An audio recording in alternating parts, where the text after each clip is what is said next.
prince de la lune. C'est ainsi que je me nomme quand la nuit me permet d'oublier les autres étiquettes. Mais ce soir, même ce nom me semble trop propre, trop distant.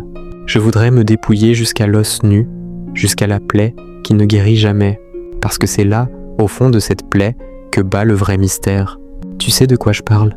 Cette sensation qui monte parfois sans prévenir, une douleur sans objet, une tristesse qui n'appartient à personne en particulier, pas la tristesse d'un chagrin récent, pas la douleur d'une perte identifiable, juste une faille, une déchirure ancienne dans le tissu de l'être. Et quand elle s'ouvre, la nuit, sous la douche, en marchant seul dans une rue vide, tu sens que quelque chose d'immense saigne à travers toi. Pourquoi l'infini s'est-il blessé? Pourquoi l'absolu a-t-il accepté de se fendre, de se couper en fragments hurlants, pour ensuite se recoudre maladroitement dans des corps de chair et d'os? Était-ce un accident cosmique? Un suicide lent et collectif? Ou au contraire, un acte d'amour si radical qu'il en devient incompréhensible?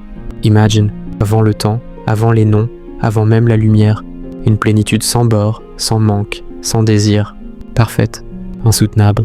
Parce que dans la perfection absolue, il n'y a rien à toucher, rien à perdre, rien à sauver.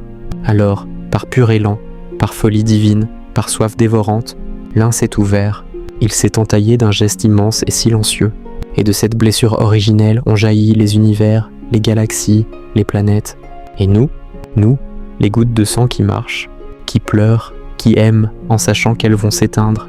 Cette blessure n'est pas guérie, elle est ouverte. Elle palpite en toi à chaque respiration. Quand ton cœur s'emballe d'angoisse sans raison, c'est elle qui bat plus fort. Quand une beauté trop grande te coupe le souffle, un ciel étoilé, un regard qui te reconnaît vraiment, c'est elle qui saigne de joie et de douleur mêlées. Quand tu te sens irrémédiablement seul au milieu d'une foule, c'est elle qui hurle « Souviens-toi, souviens-toi de la déchirure !» Et pourtant, cette plaie est sacrée. Elle est le prix de l'incarnation. Sans elle, pas de caresse qui tremble. Pas de « je t'aime » prononcé la gorge nouée. Pas de main qui serre une autre main en sachant que tout finit. La blessure est ce qui rend le fini précieux. Elle est ce qui transforme la matière en miracle temporaire. As-tu déjà touché ta propre blessure? Pas avec des mots gentils, pas avec des affirmations positives. As-tu déjà posé tes doigts, métaphoriquement ou littéralement sur ta poitrine, et dit « montre-toi, je ne fuis plus ». As-tu laissé la douleur monter sans la noyer dans du bruit, dans de l'alcool, dans des écrans, dans des projets? As-tu permis à la faille de s'élargir jusqu'à ce qu'elle engloutisse tout le reste?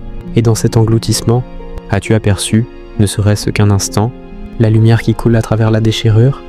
Pas une lumière douce et rose, une lumière crue, impitoyable, qui brûle et qui guérit en même temps.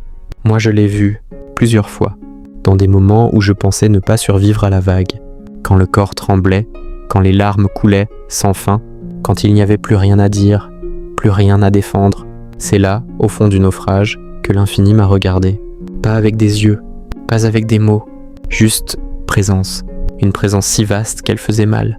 Une présence qui disait sans parler « Tu es ma blessure, et je t'aime précisément parce que tu saignes, parce que tu oses saigner. » Alors je te le demande ce soir, sous cette lune impassible, qu'est-ce que tu fais de ta plaie? La caches-tu sous des masques de réussite, de cynisme, de spiritualité bien propre? Ou commences-tu à la laisser respirer? À la laisser saigner un peu sur le papier, sur les draps, dans tes silences?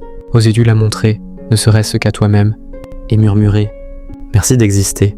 Merci de m'avoir rappelé que je suis plus qu'un corps qui va mourir. Merci de m'avoir donné le droit de souffrir magnifiquement. Car la vraie paix ne vient pas quand la blessure se referme. Elle vient quand on cesse de lutter contre son ouverture. Quand on accepte que l'infini ait choisi de se blesser en nous. Quand on transforme la déchirure en autel. Un autel où l'on dépose nos peurs, nos désirs, nos colères. Et où l'on reçoit, en retour, une tendresse cosmique. Une tendresse qui n'a pas besoin que tout aille bien pour exister. Nous sommes tous des blessés ambulants. Des princes et des princesses qui traînent derrière eux une traînée de sang stellaire. Et quand deux blessés se croisent, vraiment se croisent, sans jouer la comédie, il se passe quelque chose de miraculeux. Les plaies se reconnaissent, elles se saluent en silence.